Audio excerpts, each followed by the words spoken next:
Hey guys, this is Paul. Welcome back to Crawl TV. I'm the newest crawl guy, and this is my 1975 Jeep CJ5.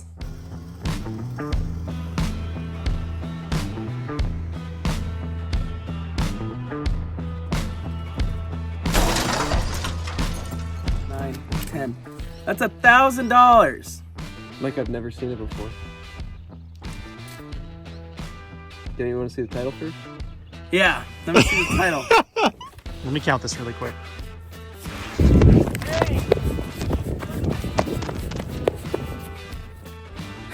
Thanks for the good deal, man. Hey, no worries. I'm happy to be a crawl guy. Thanks a lot. Boom!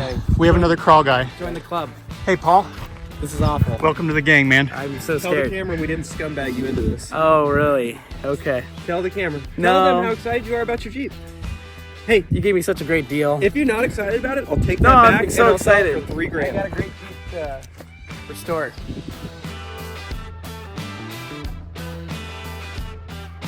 Hey man, can you give me a little more slack? All right, get in and steer it. This is super safe. I feel really good about I'm that. gonna jump out. Don't jump out. There's no brakes. You don't need brakes. Brakes just slow you down. I'm nervous. Why are you nervous? Because I might die in this Jeep and I haven't owned it a few hours. Hey, hold on a second. Hey, hold on. Hey, hold on. All right, you're about to go down. Hold on. I don't feel like this. You're getting out? Hold on. Are you scared? Yeah, I'm a little nervous. Oh, dude, this is like, we're gonna have obstacles way bigger than this on the Rubicon Trail. That's where the money's at. All right, man, so this thing's going home for a full rebuild, huh?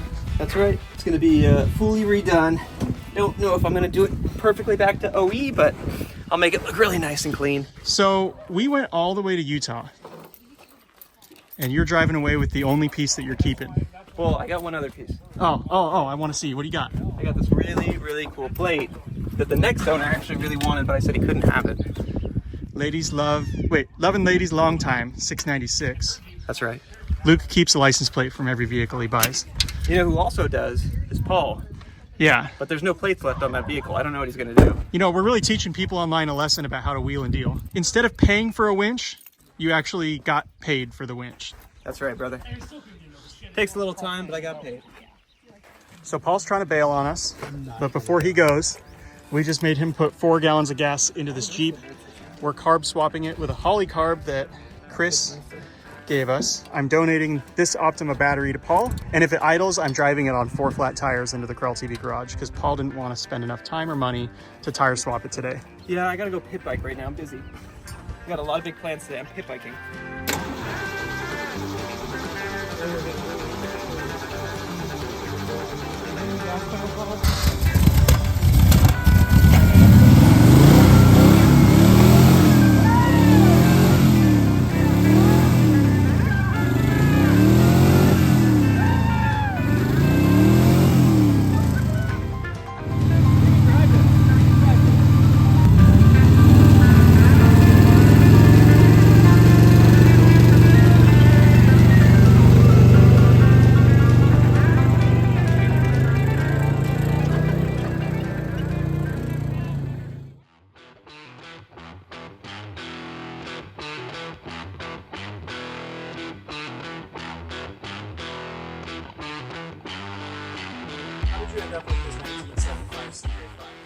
I pretty much got a text message from Luke and Jarrett that they were on their way to Utah, I think Salt Lake City, and they were gonna go pick up this Jeep for parts.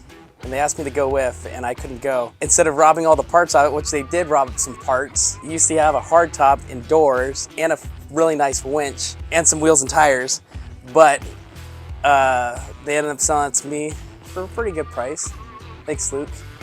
And now I'm a Jeep owner. I really never thought I would own a Jeep in my entire life, but here we are. That's how I became a crawl guy. What are you gonna do with this thing? I'm pretty much gonna clean it up. It was pretty rough. It's got some rust on it. It's got a few different colors. It used to be worse, but actually Jarrett cleaned it up pretty nice. It doesn't look too bad. I already got some new to me BFG KOs on some stock Bronco wheels. So kind of gonna go for that look. just keep it clean, get rid of the bumpers.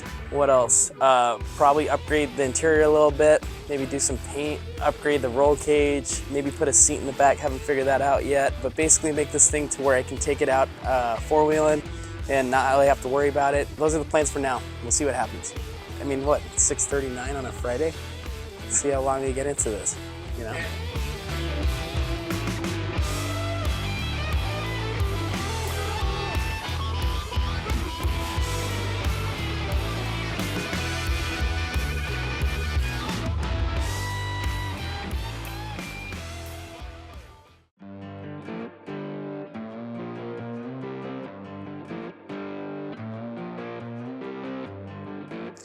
Okay, so I picked up these old Ford Bronco wheels from one of my coworkers. Came off a '96 Bronco.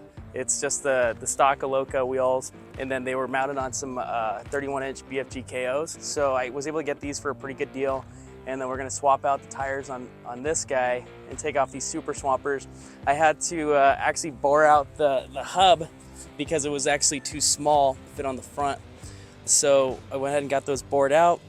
So we can put those on, and yeah, should look pretty clean after it's all on the Jeep. Super stoked because we had to get these bored out. I had to drive all the way to Imperial Beach to go get that done, and I was a little bit nervous that it was going to be too much and the wheels weren't going to be usable, but they fit. The hub fits perfect on the center cap. It's perfect. So we're solid. We're good to go. I'm hyped. I don't really like them. I think they're really ugly, and they're heavy and they're obnoxious, and I would never run these, if you want my honest opinion. So once we got the wheels swapped out, Paul turned his attention to getting the fender flares off of this thing because he likes that look more. And now he's working on swapping plugs, and I'm helping him figure out what length wire to use per plug. And while he's doing that, I came back here and I cut off his tube rear bumper. So it's just a factory like angle iron bumper again. But I wanted to point out that I really wish that I had the optimism that Paul has, because I asked him to bring cutting discs today, and he brought one used cutting disc for all the work we have. We have the rear bumper to remove, the front bumper to remove, and a winch plate to remove. Paul thinks we can get it all done with this.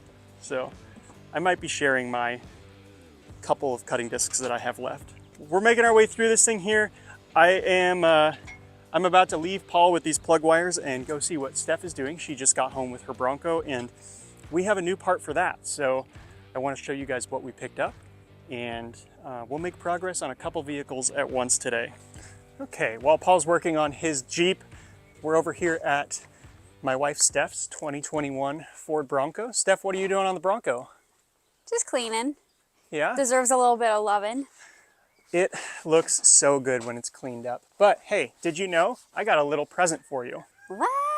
We have a new part that we're going to be putting on the Bronco today, and I just pulled it around the shed, so Steph hasn't actually seen it, but she's obviously seen the giant box. This is the Iceco 47 quart refrigerator that we are going to be putting into the Bronco. And I'm really excited about this because Steph and I have used this as like our primary camping vehicle for a while now, right? We went to Valley of the Moon when you first got it. Yeah, we did. And then we took this to Mammoth exactly 2 years ago today. We took this on our honeymoon road trip. We went to, what is it called? Overland Expo in Flagstaff. And then we off-roaded through Arizona and Utah and Colorado. And we went through Wyoming and Montana, and then all the way back home here to San Diego. So this Bronco has kind of been like our get out and explore vehicle, whereas the Jeeps are usually like something that goes on a trailer.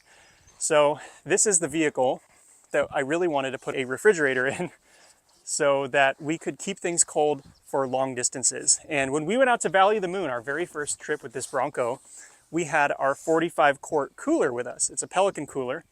And do you remember what happened with that? Everything got soggy. Our hamburger meat was wet and it was just gross. We were off-roading this thing pretty hard, and the ice was just sloshing around in the cooler, and we had one of those little like styrofoam trays with hamburger patties that had like a saran wrap over the top. And by the time we got to our campsites, there was just ground beef floating in ice water, and all of the drinks were covered in meat. It was disgusting. I think I have a video of it. If I do, I'll share that with you guys right here.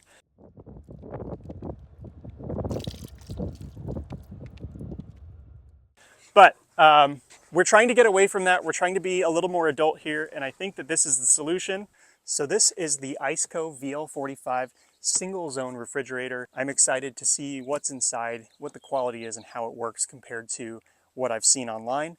In the past, Steph and I have used a Pelican 45 quart cooler. I've had that cooler for 10 years. The clasps finally broke on it, so I was in the market for something when I reached out to this company.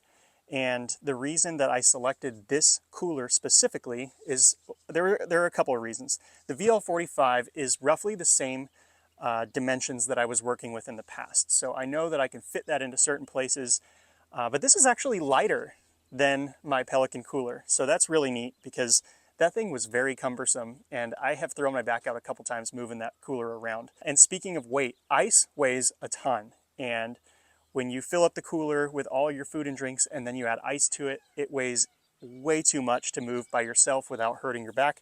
So this will kind of fix that problem for us in that regard. We did get a protective cover to go with it. That's the box behind it here.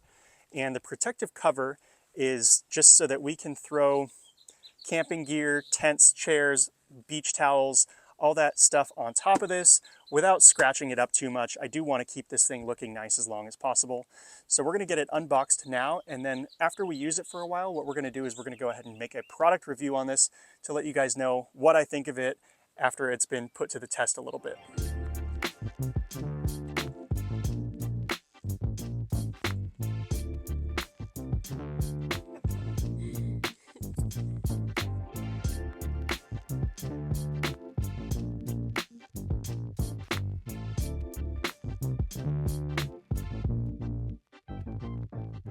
Okay, so we got this thing installed. What do you think of this? It's pretty cool. It matches the color really well too. Yeah, it's like a very close color to the Bronco, so just another reason it was kind of meant to be for this thing.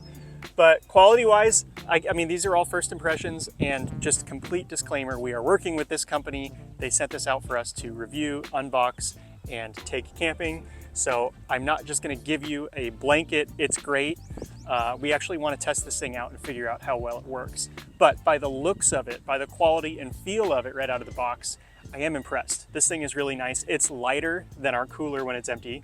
So Steph picked it up and put it into the Bronco on her own, which is huge because our 45 quart Pelican cooler is so friggin' heavy, it's hard to describe. I can't even carry it empty. Yeah.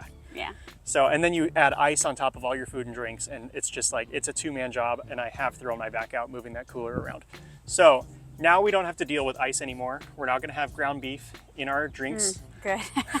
This is gonna be so much nicer for the simple fact that it's strapped into the back of the Bronco right now, but if we go to an Airbnb like we did for Tierra del Sol, we can take the cooler out and we actually have a pigtail to plug this into a wall. So it accepts DC power and 120 volts AC. So I'm really excited about it. I think that the Bronco is the perfect vehicle to put this in.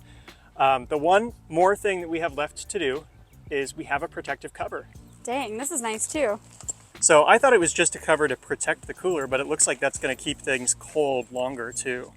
So we put the cover on. It's way hardier than I thought it would be. I thought it would just be like a cover that slips over the top. Super easy access. You just unzip it. It's like you don't even have a cover on.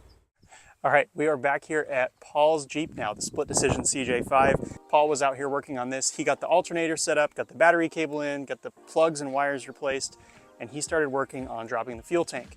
While he was doing that, Luke and Dylan showed up, and they're here for moral support right now. They brought Cream Puff back out to the ranch, and I think Paul's ready to lower this gas tank. Where's the ratchet? I'm looking for the ratchet. No, the ratchet. The ratchet in your hand? No, oh yeah. Whoa. Hey man, it's been a long day. It's heat exhaustion. So while he's playing with that, I wanted to show you guys, I got these 3 motorcycles completely for free yesterday. I can't even believe it. Look at what good quality these are. This is a Honda Spree. This is an ATC 110, and that is a Honda 200X 3-wheeler. So trash, somebody will want this, and I'm keeping that one. All 3 of them have paperwork, which is pretty nice. So at some point, I was gonna go buy a bunch of 3-wheeler parts yesterday, and then the marketplace person I was talking to ghosted me. So that's cool. Luke, up, down, or down, and then I'm gonna hold it and then push it forward. Jesus, it's loose. All right, forward. Okay. No.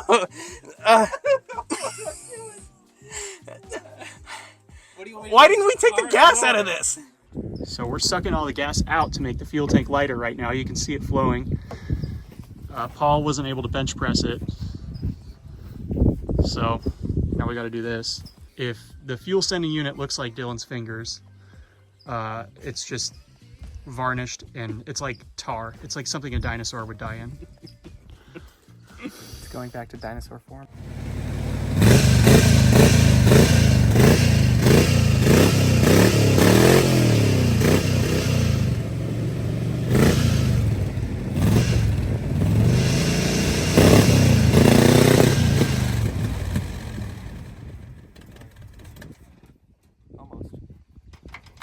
Saying that. It should be primed by now. You think so? I mean, yeah, we've used a lot of gas. It's time. Are you ready? All right, get in this Jeep, back it off the trailer, and we're gonna take it up Rocky Ridge. Pump the brakes. I'm gonna pull your wheel chock. There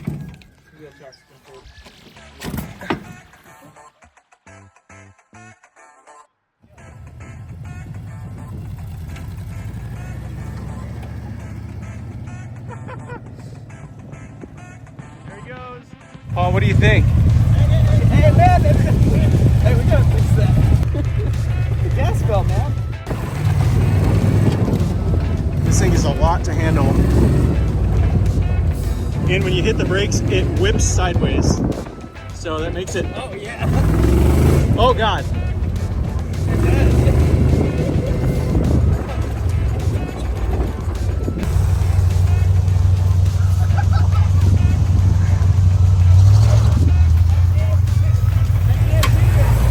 Brakes are fucked. Look at this.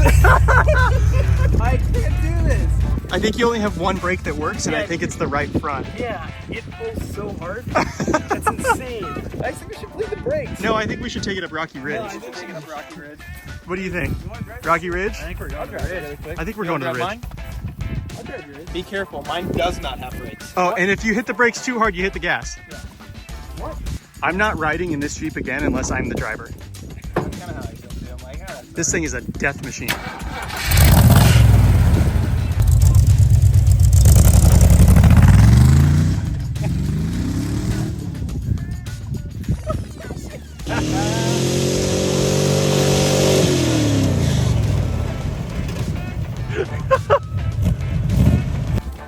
Okay.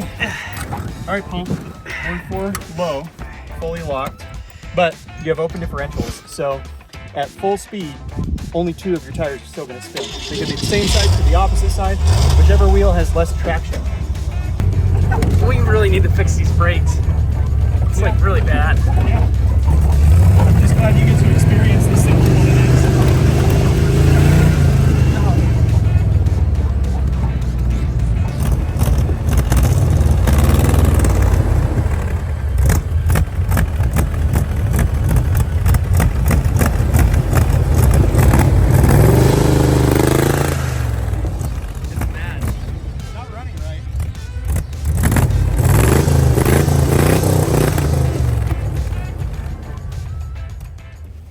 See what's going on.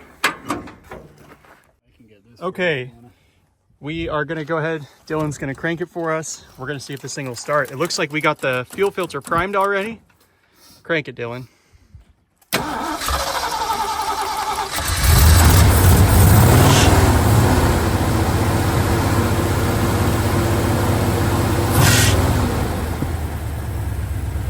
We're back, baby. We have 45 minutes to get to the top of this trail, back to our house, get my truck unloaded, the trailer unhooked, and I have to drive a couple hours north with my wife, Steph, so that we can get some Bronco seats. Let's make it happen.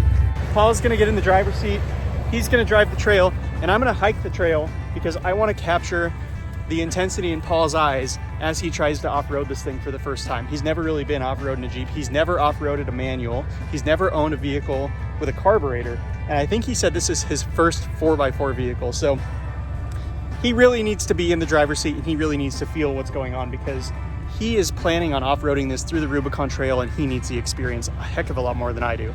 So I'm excited to share this with you guys.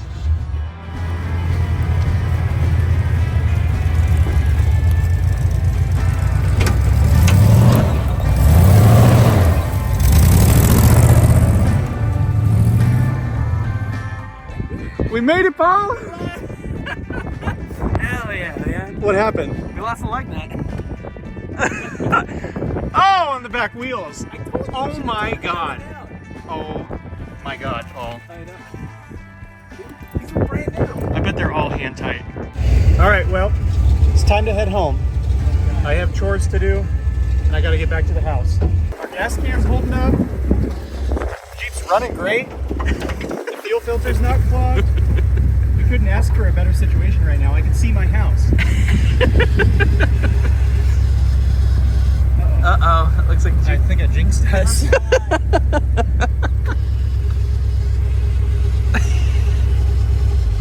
We're gonna take a moment, sponsored by Optima Batteries. It's not a big deal. It's not a big deal. Luke's gonna keep cranking on that thing, but these Optima batteries, we're using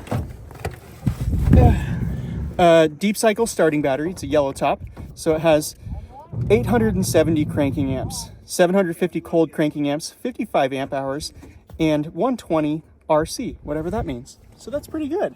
And I think whatever Luke is dealing with will just be a non-issue.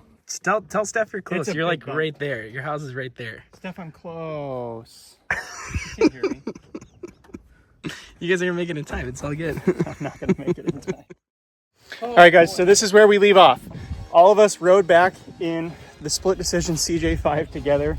Cream Puff was the one to go down on this trip in the exact same spot that we abandoned this Jeep last week. So Steph and I are gonna go buy Bronco seats now, and I'm gonna leave these guys to try and recover this Jeep without me. I gotta get out of here. I hope you guys enjoyed this video. There was a lot going on. We got Paul's Jeep fixed. We got the Iceco VL45 refrigerator installed in the Bronco, and we got Cream Puff deserted on the hillside. Go team. Yeah, so I will see you guys on the next episode of Crawl TV. Thanks for watching. Bye.